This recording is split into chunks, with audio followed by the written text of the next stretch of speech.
Hello dear students, Visharad பூர்வார்த்துக்கு தமிழில் translation important பார்த்துக்கிட்டு இருக்கோம். அடுத்தது பாருங்கள், நெக்ஸ்ட் ஒன். दुनिया के छोटे और कमज़ोर राष्ट्र समझते हैं कि अमेरिका और रूस वर्तमान जगत के सबसे बलवान और आगे बढ़े हुए राष्ट्र हैं. वे दुनिया की सब कार्यों, सब कौमों को दुखों के कीचड़ से बाहर निकालकर शांति और सुख के रास्ते लगा सकते हैं. वे दोनों बहुत होशियार और सावधान देश हैं. ज्ञान विज्ञान में बहुत प्रगति किए हुए हैं. केशव बेशक दोनों की जगत की सेवा करने की रीति अलग अलग है. फिर भी जिस तरह पिछला युद्ध जीतने के लिए दोनों ने कंधे से कंधा मिलाकर काम किया था, वैसे ही अब भी साथ होकर काम करें तो दुनिया को शांति और सुख पहुंचा सकते हैं.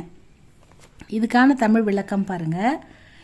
இன்றைய உலகில் அமெரிக்காவும் ரஷ்யாவும் மிக அதிக வலிமையுள்ள மற்றும் முன்னேறிய நாடுகளாகும் என்று உலகில் பலமற்ற சிறிய நாடுகளின் கருத்தாகும். அவை உலகின் அனைத்து நாடுகளையும் துன்பச் சேற்றிலிருந்து கரை சேர்த்து அவற்றிற்கு அமைதியையும் இன்பமும் தர வல்லவை. இரண்டும் திறமையும் விழிப்பும் கொண்ட நாடுகள். அறிவாற்றலிலும் விஞ்ஞானத்திலும் மிகவும் முன்னேறியவை. உலக தொண்டிற்கு அவைகள் வெவ்வேறு வழிகளை மேற்கொண்டன என்பதில் சந்தேகமில்லை. இருந்தாலும் கடந்த போரை வெல்ல அவைகளிரண்டும் தோளோடு தோள் சேர்ந்து செயல்பட்டது போன்று இப்பொழுதும் ஒன்றாக செயல்பட்டால் உலகத்திற்கு அமைதியும் இன்பமும் தர முடியும். அடுத்தது இவ்வளோதான் ஸ்டூடெண்ட். நெக்ஸ்ட் ஒன் பாருங்க. यह कठिन ही नहीं बल्कि कुछ विषम प्रश्न है, पर मैं इसका भी जवाब देता हूँ. पहली बात तो यह है कि गुरु गोविंद सिंह तथा दूसरे उल्लिखित व्यक्ति गुप्त हत्याकांड के कायल न थे.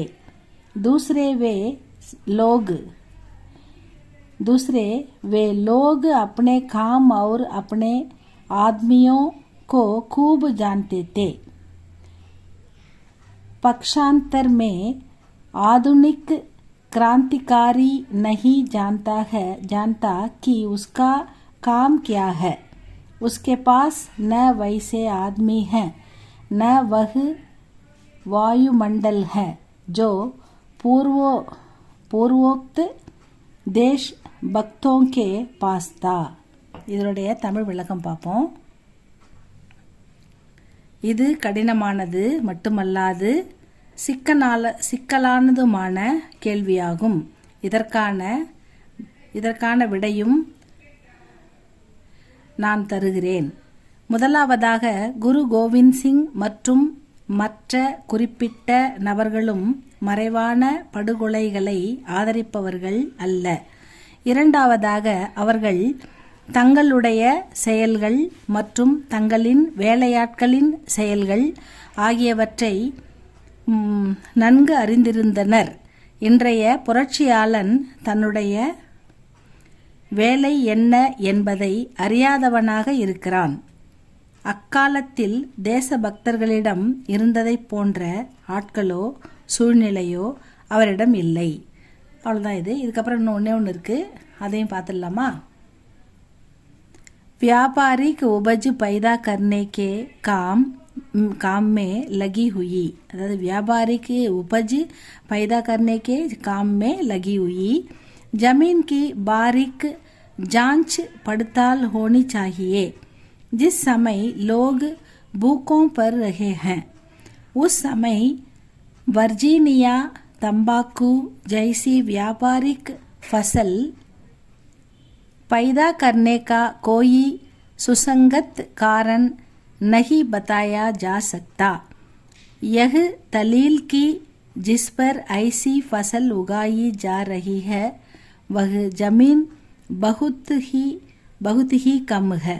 हमारे अकाल की आशंका से पीड़ित देश में कोई अर्थ नहीं रखता। இதனுடைய தமிழ் விளக்கம் பாருங்க. வணிக பயிர்களை உற்பத்தி செய்யும் நிலங்களை நன்றாக சோதித்து பார்க்க வேண்டும். மக்கள் பசியால் மடிந்து கொண்டிருக்கும் போது புகையிலை போன்ற வணிக பயிர்களை விளைவிப்பதை ஏற்றுக்கொள்ள முடியாது.